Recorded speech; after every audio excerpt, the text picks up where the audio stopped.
Mercury Events. உங்க ஈவெண்ட்ஸை எங்களோட plan பண்ண இப்போவே ஸ்கிரீன்ல தெரியுற நம்பருக்கு கால் பண்ணுங்க.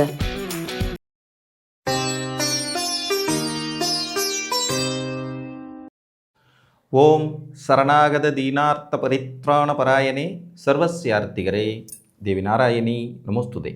வணக்கம் நேயர்களே, இது மகாலட்சுமி ஜோதிடம் வழங்கும் காலச்சக்கரம். உங்கள் அன்பு ஜோதிடர் ஸ்ரீராம்ஜி பேசுகிறேன். அனைவரும் நலமுடன் இருக்கிறீர்களா?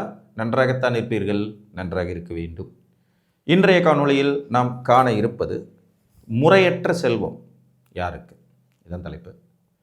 பொதுவாக நியாயமான வழிகளில் கடுமையான உழைப்பை வெளிப்படுத்தி செயல்பட்டு ஒருத்தர் பெரும் கோடீஸ்வரர் ஆக முடியுமா அப்படின்னு கேட்டிங்கன்னா, இன்றைக்கு தேதிக்கு இது ஒரு $1 மில்லியன் கேள்வி தான். நடக்கலாம், நடக்காமலும் போயிடலாம். 50-50 சாய்ஸ் அப்படிங்கிற மாதிரி சொல்லிடலாம். இந்த முறையற்ற வழிகளில் செல்வம் சேரும் அமைப்பு, இதையும் கிரகங்கள் தான் தீர்மானிக்கும். நமக்கு நடக்கிற அனைத்து நிகழ்வுகளையும் கிரகங்கள் தான் தீர்மானிக்கும்.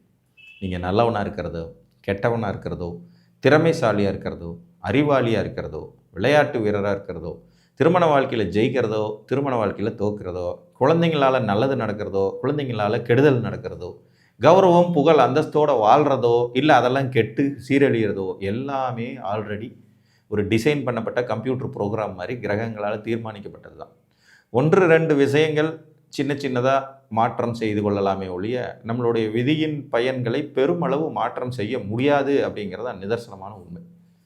இந்த முறையற்ற வழிகளில் செல்வம் சேரும் அமைப்பு அப்படிங்கிறது வரும்போது, இங்கே முறையற்ற அப்படிங்கிற அந்த வார்த்தை வந்துடுச்சுனாலே அங்கே ராகு முதல்ல வந்து உட்காந்துக்குவார். பொதுவாக உங்கள் தனாதிபதி அல்லது லாபாதிபதி, தனாதிபதினு 2ஆம் அதிபதி, லாபாதிபதிங்கிறவர் 11ஆம் அதிபதி. இவங்க 2 பேரும் ராகுவோட ரொம்ப க்ளோஸாக இருந்து நல்ல நிலைமையில் இருந்தாங்கன்னா உங்களுக்கு முறையற்ற செல்வம் சேரும். புரிஞ்சுதுங்களா? ஒரு உதாரணமாக கடகலக்கண ஜாதகம் எடுத்துக்குவோம். இவங்களுக்கு தனாதிபதி யார்? சூரியன். லாபாதிபதி யார்? சுக்கிரன். இந்த 2 பேரில் யாராவது ஒருத்தர் ராகுவோட சேர்ந்துருக்கிறது, சேர்ந்த நிலையிலும் அவங்க கெட்டு போகாமல் இருக்கிறது. உதாரணமாக 6 டிகிரிக்கு மேலே விலகிய நிலையில் இருக்கிறது, ஒரே வீட்டில் இருக்கிறது, அதே நேரத்தில் அவர்கள் ஆட்சி உச்சம் பெற்ற நிலையில் இருக்கிறது. ஃபார் எக்ஸாம்பிள், இப்போ கடகலக்னம், சூரியன் உச்சம், சூரியன் உச்சம் பவர்ஃபுல்லாக இருக்கார் தனாதிபதி. இங்கே சுக்கிரனும் இருக்கார். சுக்கிரன் ரிஷபத்தில் ஆட்சியாக இருக்கார், சூரியன் மேசத்தில் உச்சமாக இருக்கார். இந்த 2க்கும் நடுவில் கார்த்திகை நட்சத்திரத்தில் ராகு உட்கார்ந்துட்டுருக்காரு. கார்த்திகை நட்சத்திரத்தில் ராகு உட்கார்ந்துட்டுருக்காரு, 1ஆம் பாதம். சூரியன் இருக்கிறது பரணி நட்சத்திரத்தில் 1ஆம் பாதத்தில் இருக்கார். சுக்கிரன் இருக்கிறது ரோகிணி நட்சத்திரத்தில் இருக்கார். இப்போ இந்த 3 பேருக்கும் நட்சத்திர சம்பந்தம் இல்லை. ஆனால் அதே நேரத்தில் பார்த்திங்கன்னா தனாதிபதி ராகுவோடு சேர்ந்து தனஸ்தானத்துக்கு 10ஆம் இடத்துல உச்சம் பெற்ற நிலையில், லக்னத்துக்கு 10ஆம் இடத்துல சூரியன் உச்சம் பெற்ற நிலையில் ராகுவோடு இருக்கும்போது முறையற்ற வழியில் பெரும் செல்வம் சேர்க்கும் யோகிதையை இது கொடுக்கும். முறையற்ற வழின்னா அதை நம்ம லிஸ்ட்டு போட்டு அடுக்கிக்கிட்டே போகலாம். அதை பற்றி நம்ம ரொம்ப விளக்கமாக சொல்ல வேண்டாம். அது முறையற்ற வழி அப்படிங்கிறத மட்டும் எடுத்துக்க. நேர்மையான நியாயமான வழியில் இவர்களுக்கு செல்வம் சேராது. முறையற்ற வழிகளில் செல்வம் சேரும் யோகிதை தான் வரும். தனாதிபதி அல்லது லாபாதிபதி ராகுவோடு சேரணும், அதே நேரத்தில் அவர்கள் கெட்டு போகாமல் இருக்கணும். இது ஒரு விதி. இன்னொரு விதி, உங்கள் தனாதிபதியோ லாபாதிபதியோ ராகுவனுடைய நட்சத்திரத்தில் போய் அமர்ந்து, அதாவது திருவாதிரை, சுவாதி, சதயம், இந்த 3 நட்சத்திரங்கள் ஏதாவது ஒன்றில் அமர்ந்து அந்த இடத்துல அவர்கள் நட்பு நிலைக்கு கீழே குறையாமல் இருந்தாலும் முறையற்ற வழியில் செல்வம் சேரும். உங்கள் தனஸ்தானத்தில் அல்லது லாபஸ்தானத்தில் ராகு அமர்ந்து, தனாதிபதி லாபாதிபதி சேராம உங்கள் தனஸ்தானத்தில் அல்லது லாபஸ்தானத்தில் ராகு அமர்ந்து இயற்கை சுபர்களான குரு சுக்கிரனின் தொடர்பையோ பார்வையையோ இணைவையோ பெற்றாலும் முறையற்ற வழியில் செல்வம் சேரும். ஸோ இந்த 3 விதியிலையும் முறையற்ற வழியில் செல்வம் சேர அமைப்பு இருக்கும். முதல்ல தனாதிபதி லாபாதிபதி ராகுவோடு சேர்ந்து கெட்டு போகாமல் இருக்கிறது. இன்னொரு உதாரணம் கூட பார்க்கலாம். ஒரு தனுசு லக்ன ஜாதகம், தனாதிபதி சனி, லாபாதிபதி சுக்கிரன். இப்போ தனாதிபதி சனி சுக்கிரனுடைய வீட்டில் உச்ச வலிமையோடு இருக்கார். இவர் சுவாதி நட்சத்திரம், ராகுவுடைய நட்சத்திரத்திலே வேற உட்காந்துடுறார். தனாதிபதி ராகுவுடைய நட்சத்திரத்திலே உட்காந்துடுறாரு. இப்போ இந்த சனி பகவான் ராகுவோட நட்சத்திரத்தில் இருக்கிறதே ஒரு பெரிய ப்ளஸ் பாயிண்ட்டு. அடுத்தது அங்கேயே ராகுவும் இருக்கார், அவர் குருவோட நட்சத்திரமான விசாகத்தில் இருக்கார். ஸோ இது வந்து முறையற்ற வழியில் செல்வம் சேரும் அமைப்பு. புரிஞ்சிச்சுங்களா? தனஸ்தானத்தில் லாபஸ்தானத்தில் ராகு பகவான் அமர்ந்து அவருக்கு இயற்கை சுபர்களான குரு அல்லது சுக்கிரன் 2 பேரில் யாராவது ஒருத்தருடைய தொடர்பு கிடைச்சாலும் உங்களுக்கு முறையற்ற வழியில் செல்வம் சேரும். புரிஞ்சுட்டுங்களா? ராகுவுடைய நட்சத்திரங்கள் இருக்கிறது மொத்தம் 3 வீட்டில் தான். ரிஷபம் மிதுனம் திருவாதிரை, துலாம் சுவாதி, கும்பம் சதயம். ஸோ இந்த 3 இடத்துல உங்கள் தனாதிபதி இல்லை லாபாதிபதி உட்காரணும். இது முதல்ல அது ராகுவோட நட்சத்திரத்தில் உட்காரணும். அப்படி உட்காரும்போது இவர்களுக்கு குரு அல்லது சுக்கிரனுடைய பார்வை இணைவு தொடர்பு கிடைக்கணும். இதுவும் ஒரு வகையில் பணம் சேரும் யோகிதை, முறையற்ற வழியில் செல்வம் சேரும் யோகிதையாகும். புரிஞ்சிச்சுங்களா? எந்த ஒரு லக்னத்திற்கும் தனஸ்தானத்தில் புதன் ராகு இணைந்திருந்தால் அல்லது லாபஸ்தானத்தில் புதன் ராகு இணைந்திருந்தால், நீங்கள் எந்த லக்னமாக இருந்தாலும் புதனும் ராகுவும் இணைஞ்சு தனஸ்தானத்திலேயோ லாபஸ்தானத்திலே இருந்தாலும் குறுக்கு வழியில் தான் காசு கிடைக்கும். நேர்மையான முறையில் முயற்சி பண்ணிக்கிட்டே இருந்தீங்கன்னா வாழ்க்கை வந்து திருப்பி திருப்பி ரிவர்ஸ் கியர் போட்டு பின்னாடியே தான் போய்கிட்டு இருக்குங்கிற விதி இந்த அமைப்புக்கும் பொருந்தும். புரிஞ்சிச்சுங்களா? இப்போ ஒரு மேஷ லக்ன ஜாதகம், இவருக்கு 2ஆம் இடத்துல ராகு, சுக்கிரனோட வீட்டில் ராகு உட்கார்ந்துட்டு இருக்காரு. இவருக்கு புதன் இணைவு, 6ஆம் அதிபதி 3ஆம் அதிபதி 2ஆம் இடத்துல இணைவு. பெரும் சொத்துக்களை முறையற்ற வழியில் சேர்க்கும் அமைப்பு இது. ராகு புதன் காம்பினேஷன் 2ல் இருக்கு.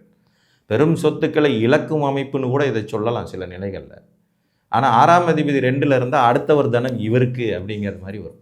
இந்த முறையற்ற செல்வம் சேரும் அமைப்புகளில் வந்து பார்த்திங்கன்னா திடீர் அதிர்ஷ்டம் வரும், பங்குச்சந்தை ஆதாயம் வரும், புதையல் யோகங்கள் வரும், உயில் மூலம் சொத்து கிடைப்பது வரும், திடீர்னு வந்து எங்கேயாவது இருந்து ஒரு பணத்தை தேர்ந்தெடுத்து எடுத்துக்கிறதுங்கிறது மாதிரியான அமைப்புகளில் வரும், அரசாங்கத்தில் வரி ஏய்ப்பு செய்கிறதுங்கிறதும் வரும், போலி பொய் கணக்கு எழுதி வர்றது வரும், லஞ்ச லாவண்யங்கள் வரும், கையூட்டு பெறுதல் வரும். இது எல்லாமே முறையற்ற செல்வம் சேரும் அமைப்புகளில் வரக்கூடியது தான்.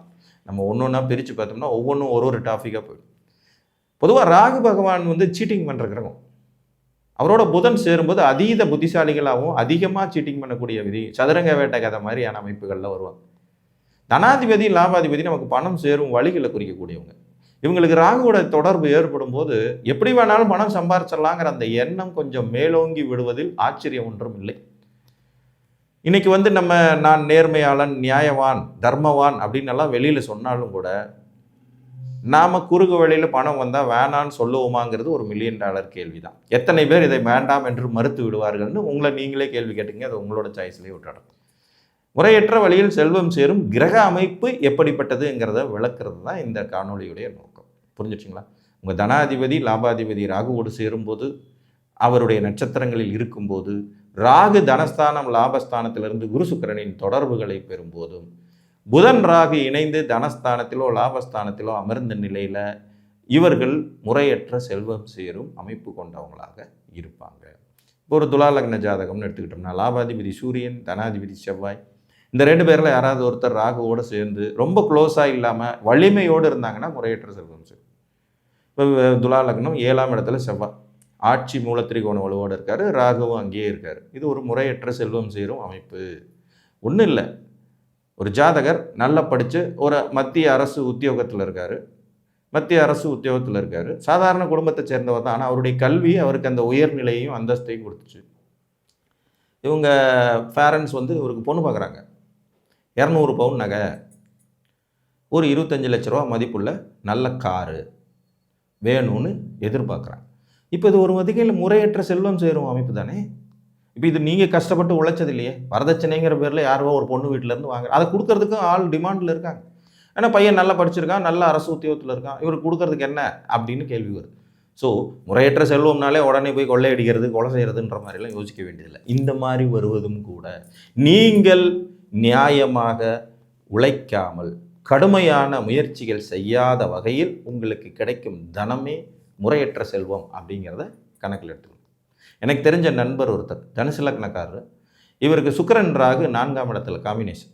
தனுசு லக்னக்கார், சுக்கிரன் ராகு 4ஆம் இடத்துல, சாதாரணமான ஃபேமிலியை சேர்ந்தவர் தான். திருமணத்துக்கு பார்த்துட்டு இருக்கும்போது நான் அவருக்கு சொல்லியிருக்கேன், ஸோ உங்களுக்கு வந்து நல்ல வாழ்க்கை துணை கிடைக்கும், அதனால் நிறைய பொருளாதார வசதிகள் ஏற்படும்னு.